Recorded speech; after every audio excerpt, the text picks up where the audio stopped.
Assalamualaikum warahmatullahi wabarakatuh. Alhamdulillahirabbil alamin wa Muhammadin sallallahu alaihi wasallam. Awalan kalla bila yashkurullaha azza wa jalla alladhi qad a'tana ni'aman katsira hatta nastati' an naj'ala fi hadha al-makan ramadan insyaallah.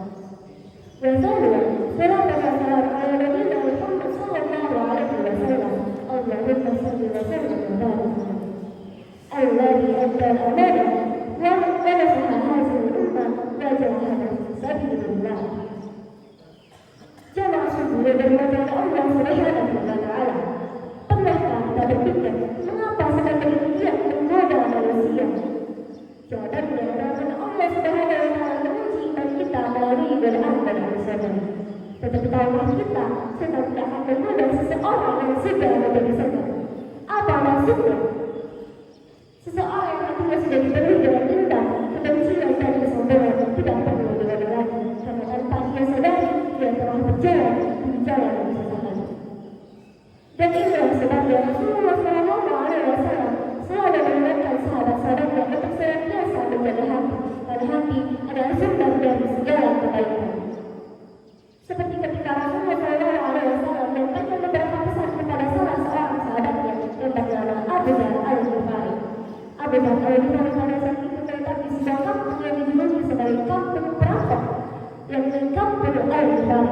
Pada saat itu Abu Dzar Al-Ghifari mengunjungi Rasulullah SAW. Kemudian dia berkata, "Wahai Rasulullah, berikanlah aku beberapa nasihat." Maka Rasulullah SAW memberikan 4 pesan kepadanya. Pesan yang seharusnya kita pegang dalam kehidupan ini. Yang pertama, perbaharui kapalmu. Karena lautan itu misalnya, perbaharui kapalmu berarti perbaharui imanmu atau perbaikilah imanmu. Di sini iman adalah diibaratkan sebagai sesaat yang sedang kotor, di mana ia akan rusak jika kita tidak menjaganya. Sedangkan lautan yang dimaksud adalah kehidupan yang penuh dengan ujian. Maka jika kita memiliki kapal yang rapuh, bagaimana kita dapat menyeberangi lautan yang luas dan dalam tersebut? Begitulah iman kita. Dan kita tidak memperbaharui dengan sekian ilmu dan amal, maka kita akan tenggelam dalam dosa dan lain-lain. Kita tidak akan menggoda seseorang yang tidak beriman karena seseorang itu sudah kalah lebih dahulu. Sebagaimana firman Allah dalam Al-Quran yang menyebutkan, "A'udzu billahi minasyaitonir rajim. Ahasiban nasu an yutraku an yaqulu amanna wa hum la yuftanun." Apakah manusia mengira bahwa mereka akan diamkan berkata, "Kami beriman," sedangkan mereka tidak diuji? Yang kedua, maksimalkanlah bekalmu, karena perjalanan itu sangat jauh. Perjalanan yang dimaksud adalah perjalanan menuju akhirat. Bekal yang dimaksud karena segala makanan maupun harta, akan tetapi amal soleh, keikhlasan dari kebaikan hati. Kita tidak tahu kapan perjalanan itu dimulai.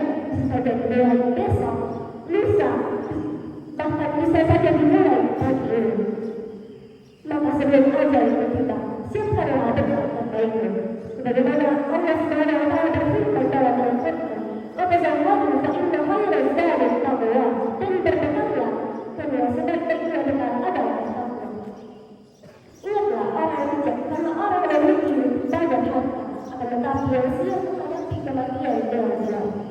Yang ketiga, sederhanakanlah barang bawaannya, karena jalan itu sangat panjang. Pesan ini mengajarkan untuk agar kita selalu hidup sederhana. Janganlah terlalu mencintai dunia karena dunia adalah tempat sudah sederhana. Semakin banyak kita membawa barang dunia, semakin banyak kita menuju akhirat.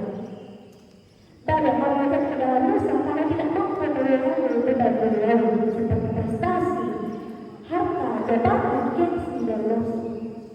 Padahal semua itu hanya sementara. Dan yang keempat, ikhlaskanlah amalmu, karena Allah Maha Teliti, Maha Mengetahui. Ikhlas adalah kunci untuk banyak hal. Banyak orang mengetahui tapi karena Allah Subhanahu wa ta'ala, karena dia ingin dipuji, disanjung, dan dianggap baik oleh manusia.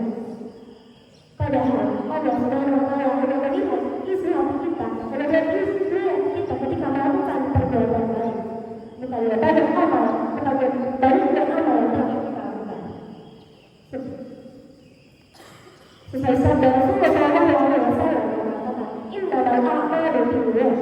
Sesungguhnya amal itu tergantung pada apa yang ia lakukan. Oleh karena itu, berhati-hatilah kalau jangan sampai kita tampak berguna-guna pada manusia, tapi kosong di hadapan Allah Subhanahu wa Ta'ala. Orang yang ikhlas akan tetap berbuat baik meskipun tidak dilihat oleh siapapun. Jangan sepele dan mudah-mudahan Allah Subhanahu wa Ta'ala. Jangan biarkan hati kita menjadi tempat menjadi rumah dan bersama. Jangan melihat kebencian ini dari kesombongan. Seseorang yang seperti itu tidak perlu lagi digoda karena dia sudah lebih dahulu menjadi setan bagi dirinya sendiri. Semoga Allah mudahkan kita, mudahkan kita dari kemudahan setan dan menjadikan kita hamba yang ikhlas dan sabar.